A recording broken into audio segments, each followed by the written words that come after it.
Welcome to the deep dive. Great to be here. Today, we're really cracking open some fascinating source material. We've got ancient Greek myth, esoteric traditions, a bit of astrology, even tarot cards all mixed together. Yeah, and the focus is unpacking the layers, Right. right? Trying to find the core insights hidden in one specific story. Exactly. We're looking at the 12th and final labor of Hercules, that famous encounter with Cerberus. The three-headed dog. It's more than just a monster fight, though. These sources, they suggest it's really a deep map for transformation, for facing the unknown, the whole spiritual journey thing. It's like these different systems are pointing to the same universal process. So our mission today is to explore all that. In this deep dive, it takes us, well, right to the gates of the underworld. Okay, so let's start with the basics. The myth itself, the 12th labor, Hercules' task. He has to capture Cerberus, this terrifying three-headed dog guarding the entrance to the underworld, Hades' place. Right, and a key point in our sources is that he wasn't supposed to kill him. No, bring him back alive. To King Eurystheus. That feels important. Subdue, not destroy. It really is. And Cerberus, I mean, the descriptions are intense. 3 heads, serpent's tail, mane of snakes. Just pure terror. So Hercules has to make this journey down into the underworld itself, the realm of the dead. A pretty scary trip. And interestingly, the sources highlight that he didn't just barge in. He actually went to Hades, the god of the dead. And ask permission. Asked and received permission to, try and subdue Cerberus, which is quite something. Wow. Okay. And then he uses his famous strength. Immense strength. Wrestles him, overpowers him, brings him up to show Eurystheus. But Cerberus doesn't stay, right? He goes back. Yeah, eventually returned to the underworld. So on the surface, it's this incredible story of bravery, right? Hero versus monster, defeating the impossible. Okay, that's the myth we might know. But now, let's dig into those interpretations. How does something like, say, Freemasonry view this labor? What's the hidden meaning there? Ah, right. This is where it gets really symbolic. For Masons, according to our sources, Cerberus isn't just a dog, even a mythical one. He represents, well, he's the boundary. The boundary. Between what? Between the material world, our everyday reality, and the spiritual or esoteric realm. The afterlife, enlightenment, that kind of thing. He's the gatekeeper. So capturing him means crossing that threshold. Precisely. It connects directly to the Masonic initiate's journey. Facing Cerberus becomes this potent metaphor for confronting your own personal stuff, your fears, your ignorance, your vices, all the things holding you back from spiritual growth, from illumination. You have to face the guardian to get through the gate. Makes sense. Yeah. You can't just stroll into enlightenment. And those 3 heads, that feels deliberate. Oh, absolutely.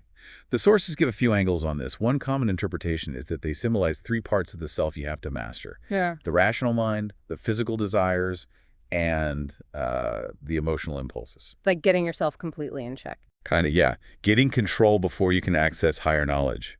Other views link the heads to Masonic ideas like mind, body, and spirit, or the 3 pillars: wisdom, strength, and beauty. So multiple layers even within the heads themselves. Exactly. The point is, it's a multifaceted challenge.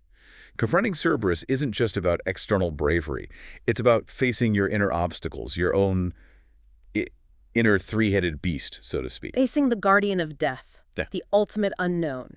Right, and by subduing him, the idea is that the initiate gains mastery over their own fear of death, their limitations. It's framed as, light triumphing over darkness. Yeah. Overcoming ignorance, the material world, to reach that spiritual enlightenment. And it sounds like a really profound metaphor for transformation. It absolutely is. That whole journey down into the underworld, it mirrors the Masonic initiation process.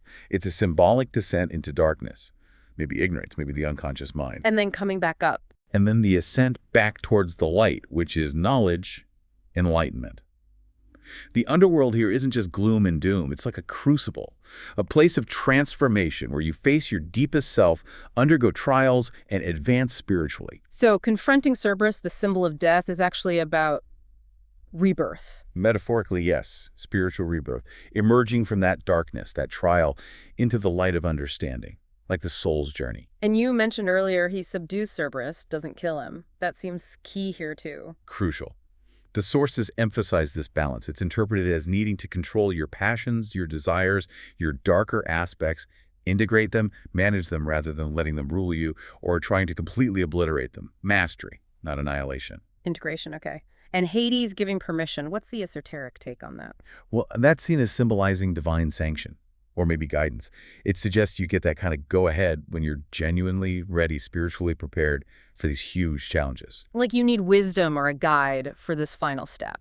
Exactly. It points to the importance of divine wisdom or maybe a spiritual mentor on that really difficult path. That's fascinating. Okay, let's shift gears a bit. Our sources also link this labor pretty strongly to astrology, specifically to Scorpio. Yes, Scorpio, ruled by Mars traditionally and Pluto more recently.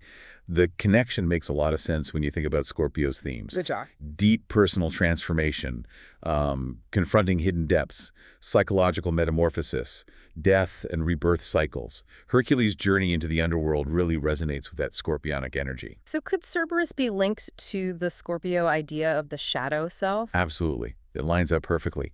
Just like the Masonic view sees Cerberus as inner obstacles, the Scorpio link frames the labor as the individual confronting their inner shadow, those, darker, hidden, maybe repressed parts of the psyche. Facing your own inner Cerberus. Exactly. Facing those fears and drives head on to emerge stronger, wiser. It really mirrors that intense Scorpio process of shedding old skin, going through trials and being reborn. And the underworld setting itself feels very Scorpio too, doesn't it? Shadows, secrets, hidden things. Totally. The underworld is the realm of secrets, taboos, hidden knowledge.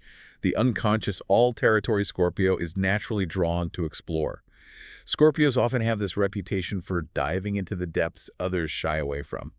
So Hercules facing Cerberus is like Scorpio facing the darkness. Yes, facing and mastering darkness, mystery, the unknown.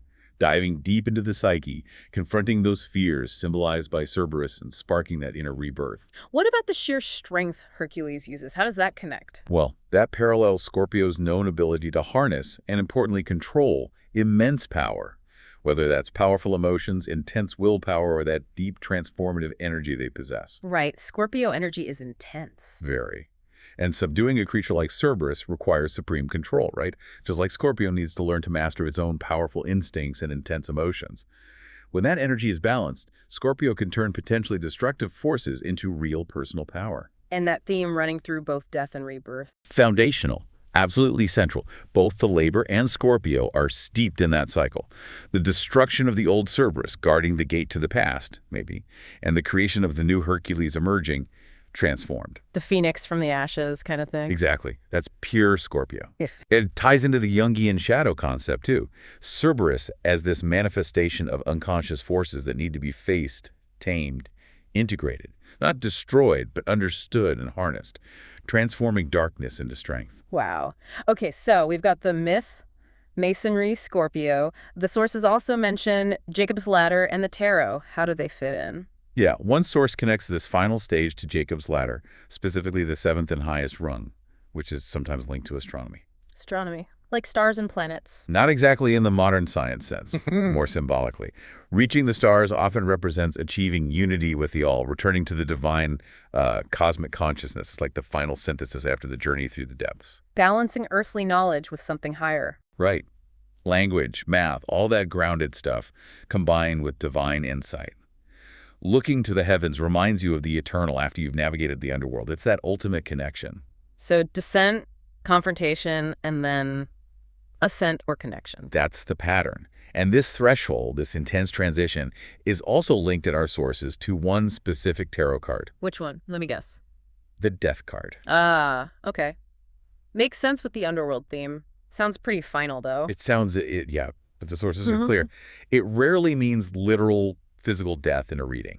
It's much more about profound transition, a major ending that's absolutely necessary for a new beginning, a gateway. A gateway, like Cerberus at the gate. Okay, tell me about the imagery described in the source. There's a skeleton. Yep, a skeletal figure in armor riding a pale horse. The skeleton points to the inevitability of change, the end of the physical form as we know it. The armor suggests this change isn't necessarily evil, it's just a force, neutral maybe, part of life. And the pale horse. Often linked to the end of an era, closing a cycle. Yep. Very fitting for a final labor or a major life transition. But it's not all doom and gloom, is it? There's a white rose on a flag. Exactly. That white rose is key. It symbolizes purity, potential, new beginnings emerging from the ending. It's a sign that even in death, symbolically speaking, there's the seed of something fresh and pure, transformation. And is there a sunrise? A rising sun in the background, yes. Huge symbol of hope, renewal, a new day dawning. It really drives home the point that this ending makes way for something new. Death, in this sense, is needed for regeneration. I remember reading about figures on the ground, too. A king, a pope, a child. Right. They show this process is universal. It affects everyone, no matter their status. The king represents power, the pope's spiritual authority, the child innocence. Change, or this kind of symbolic death, comes for all. How they're posed matters, too. Yeah, the king seems resigned to the inevitable, the pope maybe spiritual surrender, the child represents innocence, but also the continuation of life, that life goes on beyond this specific ending. And there's often a river. A river flowing through, yeah, symbolizing time's passage, the continuity of life. Even as one cycle ends, the flow continues. The landscape might look barren, suggesting a pause, but that rising sun promises it's temporary. Rebirth is coming. So the death card, despite its name, is really about transformation being inevitable, even liberating. That's the message from these sources. It's an equalizer. It says, this change is happening, embrace it. It's the necessary gateway through the ending to rebirth, maybe to a higher consciousness, or just a fundamentally new phase of life. This is, wow, when you pull all these threads together, the myth, Masonry, Scorpio, the death card, they're all saying something remarkably similar, aren't they? They really are. It's quite striking. Different traditions, different symbols, but converging on this core theme. You have to go through the darkness, face the scary stuff, confront the unknown inside and out to achieve real transformation, real spiritual growth. It's not an optional detour. No, it's presented as the path. Okay, let's just quickly recap those key ideas weaving through everything. Sure. First, facing fear in the unknown Cerberus, the underworld, Scorpio's depths, the death card's threshold. Second, mastering the self, especially the inner darkness, the three heads, Scorpio's shadow, trolling passions. Third, the necessity of a descent, a journey through darkness, the underworld trip, Masonic initiation, Scorpio's dive to reach the light. And endings aren't final. Right. Death or endings are transitions needed for rebirth and renewal. And finally, that emphasis on balance and control, subduing Cerberus, integrating the shadow, not just destroying it. So bringing it back to you listening, what does this ancient story seen through all these lenses mean for your life? How does it speak to the changes you face? You know, those times when you have to confront something really challenging, maybe your own fears, or navigate what feels like a significant ending. Yeah. This perspective suggests those moments aren't failures or things to avoid. They're actually crucial steps. Wrestling with your own Cerberus at the gate. It's part of the journey, maybe even a sacred part. So facing that inner beast, reaching those personal underworld gates, it's not just myth. That's what these sources seem to be telling us, yeah? Yeah. Hercules' final labor becomes this powerful symbol, confronting the deep stuff, navigating endings, maybe even loss. It's not just necessary pain. It's the actual pathway to transformation, to renewal, to a new beginning. It definitely reframes those really tough experiences. It does, and it leaves us and you with a question to maybe sit with. Okay. When you find yourself navigating your own transformations, your own necessary darkness, those endings, how do you find the light? How do you bring forth renewal from within that process?